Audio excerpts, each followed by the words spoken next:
Sí, muy bien. Pues muy buen día.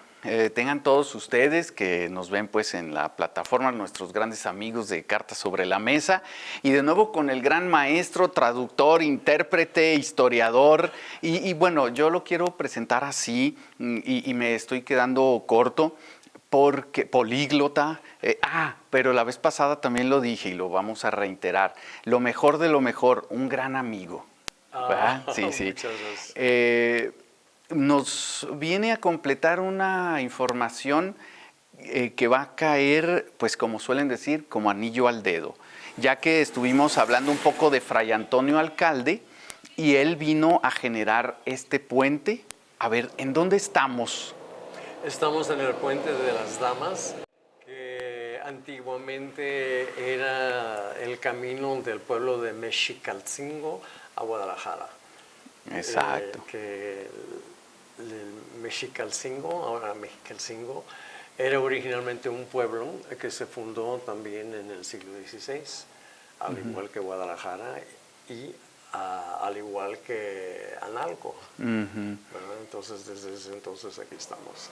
Y el objetivo de haber fundado el pueblo de Mexicalcingo con mexicas, ¿por qué fue, maestro? Bueno, es importante destacar que en la Ciudad de México ya había una ciudad, Tenochtitlan. Entonces, aquí Guadalajara es totalmente diferente. Donde estamos aquí en Guadalajara, no había una ciudad, ni siquiera un pueblo, exactamente donde estamos. Entonces, esta fue una ciudad española criolla. Y en aquel entonces no permitían que los indígenas durmieran en Guadalajara.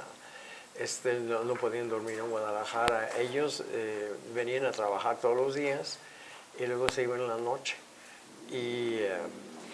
Pero al mismo tiempo, pues era todavía recién la fundación y eran medios, pues, digamos, inquietos. O violentos. Sí, violentos incluso. Entonces, como dice el dicho, divide y reinarás, pues los españoles trajeron a otros indígenas iguales a estos, pero no de aquí, que hablaban otro idioma y eran pues de otro grupo étnico, los mexicas. Entonces trajeron del Valle de México mexicas que hablaban náhuatl, y la idea es que hubiera esta rivalidad entre los locales y los de fuera. Y los españoles acá tranquilos, ¿no? Sí, los dejaban en paz. Sí. Esto fue ya una vez de que Guadalajara obviamente ya fue fundada en el actual lugar. Ya había pasado por Analco, ya había pasado en sus inicios por Tlaquepaque, Tonalá. Sí, incluso Guadalajara, nosotros sabemos, pues se fundó 4 veces. Y donde estamos ahora es la 4ª. Sí, ya la última. Y el gesto de Fray Antonio Alcalde de hacer este puente de las damas era porque no quería tenerlos excluidos, seguramente. Pues yo me imagino que sí, digo, porque Fray Antonio Alcalde era, podemos decir, se adelantó su tiempo, debe tener una preocupación social que era totalmente poco común. Sí había, pero poco común. Y hay un detalle interesante respecto a ese gesto que hace Fray Antonio Alcalde, en donde dices que se adelanta por cuestiones de socializar o tal vez porque había personas que tenían que trabajar y tenían que tener un mejor desplazamiento. No sé. Pues sí, definitivamente, porque como nosotros sabemos, la obra de Fray Antonio Alcalde, una de las más emblemáticas es el Hospital Civil, que hasta la fecha tiene la fama de ser no únicamente el mejor hospital público de México, sino de toda la América Latina. Fíjate, qué bien. Qué bien, y sabiendo que actualmente la evolución que ha tenido Guadalajara ha podido seguir dándole sustento no nada más a los habitantes de Guadalajara, sino a sus alrededores. Vemos muchas personas de pueblos que vienen a ser atendidos al Hospital Civil y con una atención muy buena. Sí, así es. Él también hizo las casitas, que eran casas para obreros. Imagínense, en plena Nueva España, preocupado por las condiciones en que vivían los obreros de su época. Pues es muy adelantado. Sí, pero entonces aquí enfocándonos al Puente de las Damas, estamos ubicados en lo que viene siendo la parte baja. Aquí estaríamos sobre las piedras de río y cuando en esta temporada tal vez a lo mejor estuviéramos sobre el agua porque estamos en tiempos de constantes lluvias y bueno, las personas pasarían por acá arriba. Lo que ya no existe serían los pasamanos, que supongo esos pasamanos serían los más similares, o el puente en su construcción sería como los que todavía existen yendo hacia Zapopan. Ah, sí. Y como por ejemplo los puentes que están en San Gabriel. Digo, ya me fui muy lejos, pero son la misma arquitectura. Ah, eso es. Unos tipo pasamanos muy anchos, gruesos, obviamente con terminación de adobe, supongo, pero un puente prácticamente igual sería el que está a un costado de Prolongación Américas. Sí. Sería el más parecido. Más parecido y más visible. Visible, exactamente. Una cosa que a mí me llamó la atención cuando llegué a Guadalajara es que el centro de la ciudad, como todas las ciudades coloniales, las calles están trazadas como tablero de ajedrez, así todos son perpendiculares. Y llegas a las 9 esquinas y son calles curvas que dan de vueltas y todo eso.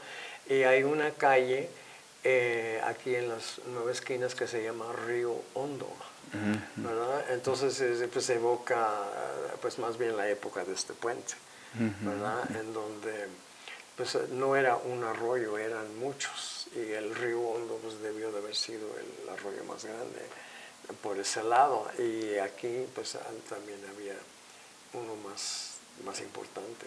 Este río, me imagino que se conectaba, era como la última faceta del río que iba en dirección hacia la calzada. Sí. Pues digo, si no, pues ¿cómo? ¿De dónde nacería este río? Pues sería... yo en realidad no sabría, pero pues quizá por el bosque de la primavera o el... pasando los cerros estos de aquí del Cerro del Tesoro, el Cerro del Cuatro, por ahí para que pudiera venir hacia acá. Posiblemente, no sé. Pues realmente no sabría decirte.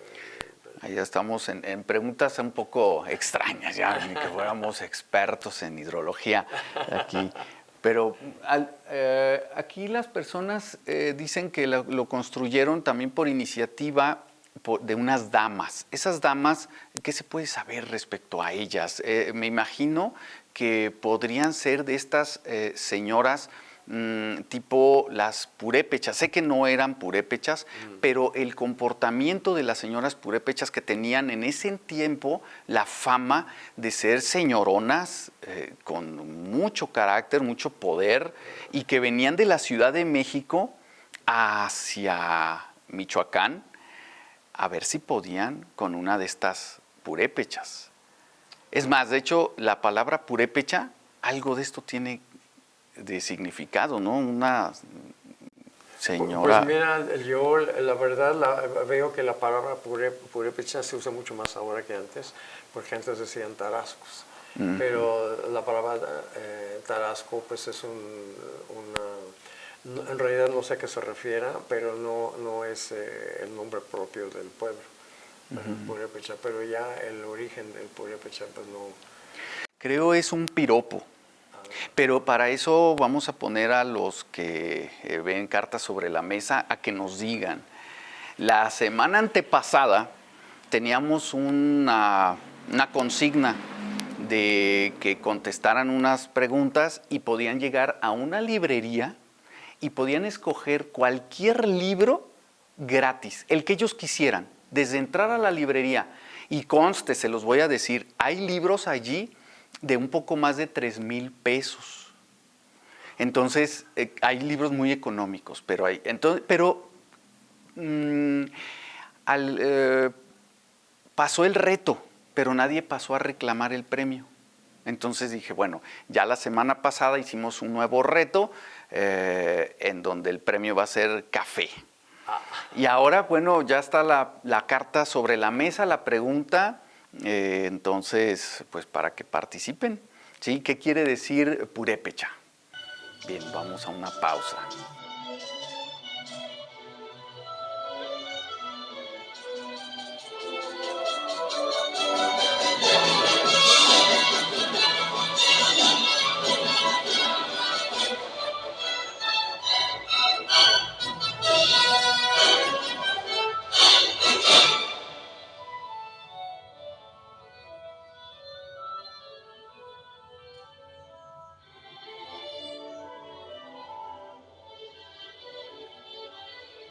Muy bien, pues continuamos y bueno, pues ahora con un pequeño nuevo escenario, seguimos en el Puente de las Damas y pues yo creo que a partir de que lo vean va a empezar a haber personas que van a sentir la curiosidad de venir.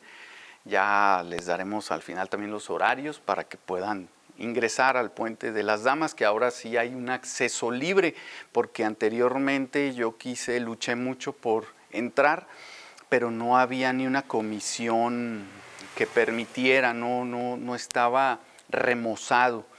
Esto con un historiador, pues, que es el padre Armando González Escoto, sí se había bajado, pero estaba totalmente en ruinas. De hecho, había vagos por aquí, en accesos que no eran oficiales.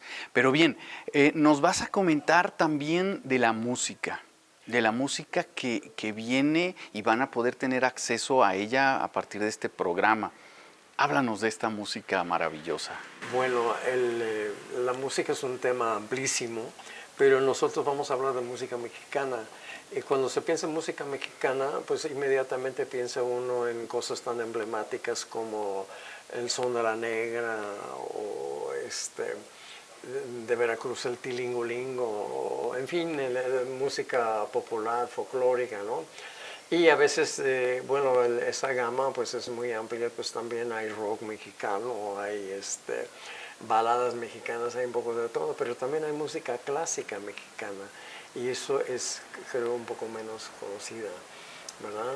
De los compositores clásicos mexicanos, hay quizá 2 o 3 que sí figuran más que los demás, pero es todo un mundo, ¿no? Yo me atrevería a decir quizá el más, no sé cuál es más conocido, si Pablo Moncayo o Manuel M. Ponce, pero son nombres que hasta hay calles que se llaman así y todo, ¿no? Yo creo que todos conocemos el guapango de Moncayo, pero tiene una serie de sinfonías, de suites orquestales, de obra.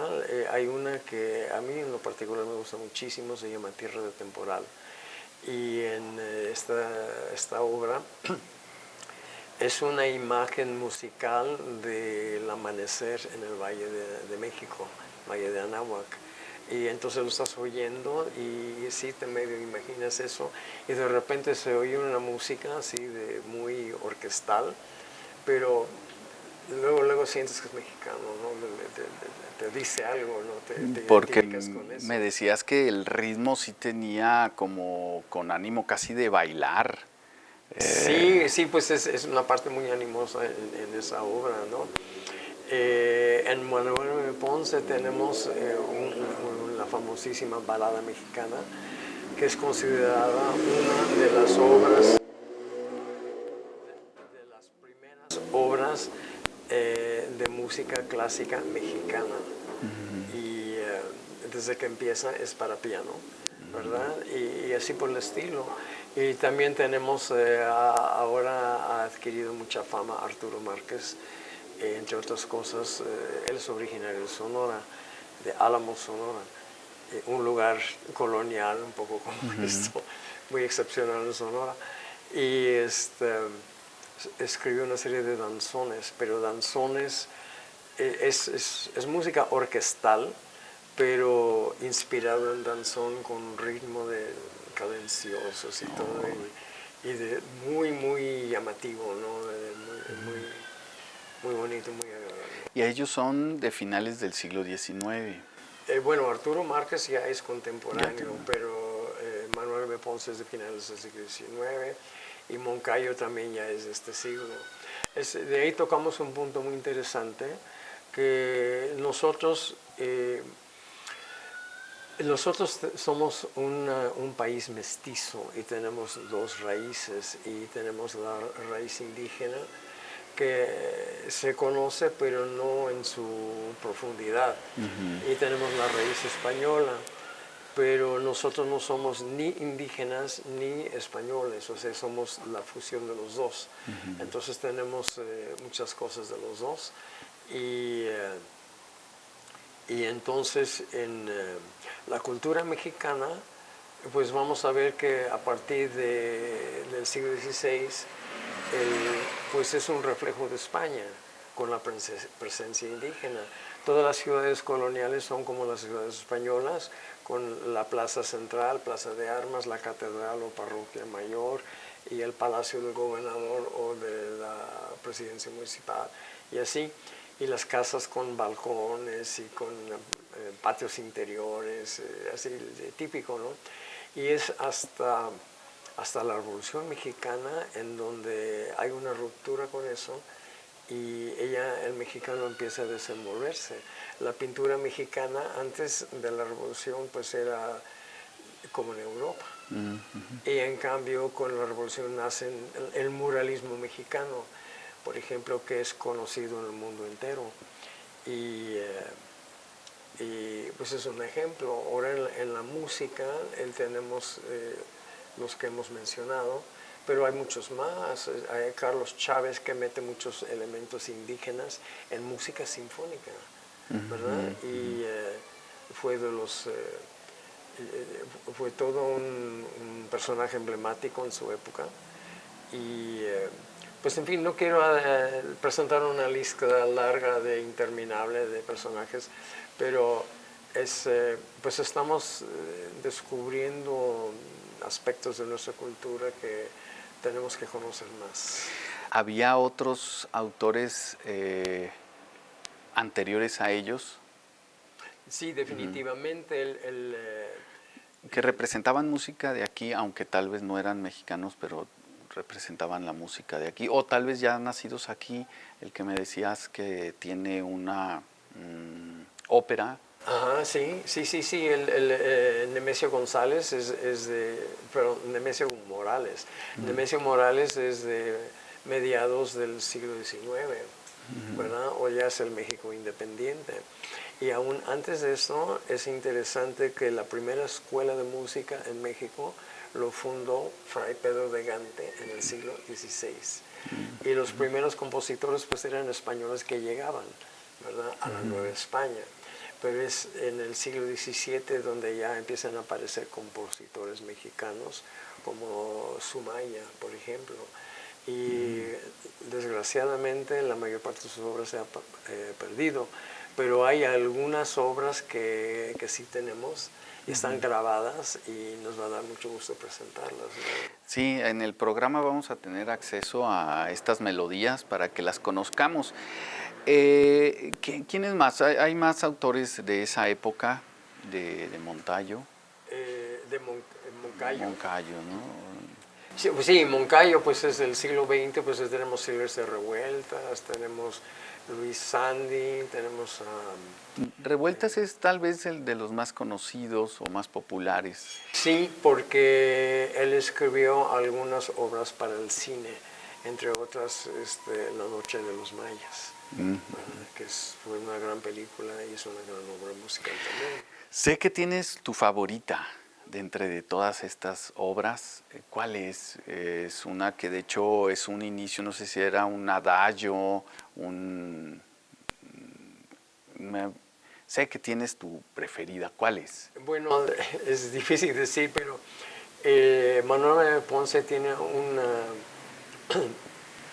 una obertura, bueno, es sí, una obertura sinfónica, se llama el Concierto del Sur, y es para guitarra y orquesta. Entonces es con todo el esplendor de una orquesta sinfónica, y el solista es un guitarrista que definitivamente tiene tanto elementos universales como elementos muy mexicanos, ¿sí? Para dar con esta música actualmente, ¿sería más fácil dar con la composición o recomposiciones de Lorena de la Parra, o hay algún otro actualmente que nos dé? Alondra de la Parra ha hecho muchísimo, ha promovido muchísimo y ha dirigido hasta en Europa el Concierto del Sur, los danzones de Márquez, Tierra de Temporal de Moncayo, en fin, muchas obras muy importantes y sobre todo de gran valor. O sea que sí puede ser un canal, una vía, irnos por ella para poder conocer esa música. Pues sí, porque es una en primer lugar, pues yo creo que la primera directora de orquesta sinfónica mujer en México que trascendió, ¿verdad? No sé si hubiera habido otras antes, pero pues ella sí es reconocida y ha dirigido orquestas sinfónicas europeas. Lo pregunto porque si tecleamos, digo, ahorita los chavos son muy dados a que si les llegara primero a entusiasmar un tema, pues teclean en internet a hacer estas búsquedas. Sí. Y si ponen uno de estos nombres, tal vez no los vayan a encontrar de manera fácil, pero pero también en el YouTube también pueden encontrar directamente. Y yo quisiera mencionar a uno de mis preferidos, es Bernal Jiménez. Manuel Jiménez. No, Bernal Jiménez. Bernal Jiménez. Bernal Jiménez es de Morelia.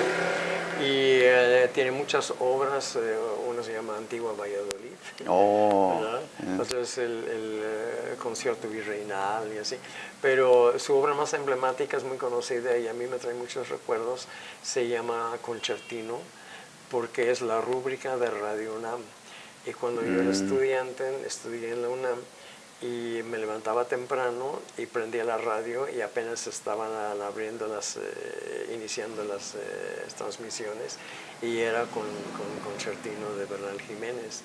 Y ya todo el día, de noche, ya cansado, antes de acostarme, pues ponía radio y terminaba con Concertino de Bernal Jiménez durante varios años. Concertino de Bernal Jiménez, así es que tal vez sea lo que utilicemos para iniciar el programa, o tal vez sí, para finalizarlo también. También. En mis clases, mis alumnos no me dejan mentir, 5 minutos antes de que termine la clase, en automático sale una canción, siempre es la misma, siempre. Y entonces ya saben que, ya quedan 5 minutos para que termine ahora sí la clase.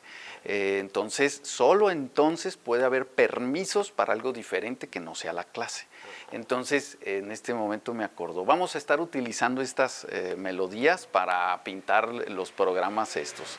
Ojalá haya preguntas de parte de los que nos ven. La vez pasada, en el programa en donde estuviste, a los 2 días ya había un poco más de 1000 visitas que nos habían escuchado, y había participaciones de parte de ellos, pero siguen insistiendo en hacérmelas llegar de manera personal, cuando yo les digo, pónganlas ahí en público, porque hay personas que se merecen también esos comentarios. De hecho, saludos que no te he hecho saber, que te mandan muchos saludos, pero me los hacen a mí llegar en lo personal, como dicen, bueno, yo les mando el mensaje al profesor, y les da pena hacerlo en público. Por 2 razones, me dicen los chavos, empiezan a caer en cuenta que no estaba del todo bien tener cuentas como números, o sea, su cuenta son números o situaciones como Papito Chulo 22, y ese es, entonces dice, comentó Papito Chulo, y entonces les digo, pues por favor pónganse nombres más, su nombre, sí, claro. y entonces por eso es por lo que no comparten en público, y ya me dicen, pues ya se lo hice saber, maestro, que sí vi el programa, sí me gustó, y enfatizan en algunos temas en particular, por lo que me queda claro que sí lo ven a detalle. Sí, dije, qué bueno, me da mucho gusto. Pues yo quiero agradecer esos saludos y me daría mucho gusto estar en contacto con las personas que me mandan saludos. Y cualquier tema en que yo les pudiera servir, pues sería un gran gusto para mí. Yo siento que hay un principio muy, muy importante y es que tú no puedes querer lo que no conoces. ¿Verdad? No puedes sentir amor por lo que no conoces. Digo, somos mexicanos, es un gran país, pero no conocemos tantas cosas, ¿no? Digo, necesitamos más. Querer lo que no conocemos no se puede, pero también respetar lo que no conoces, o sea, es difícil. Por eso la vez pasada también comentábamos, hay muchos chavos pues que puede hacérseles fácil grafitear aquí, y dices, pero tal vez porque no lo siente suyo y no Sí. conoce. Pero pues si vienen y aprecian el porqué de estas construcciones que tienen realmente su buen historial, pueden respetar, admirar y amar, ¿verdad? Exacto, sí, definitivamente. Entonces, pues es parte de lo que yo hago y es una gran satisfacción para mí poderlo hacer y estoy abierto a cualquier pregunta. Bien, bien, no, pues muchas gracias y pues esto fue Cartas sobre la Mesa. Gracias.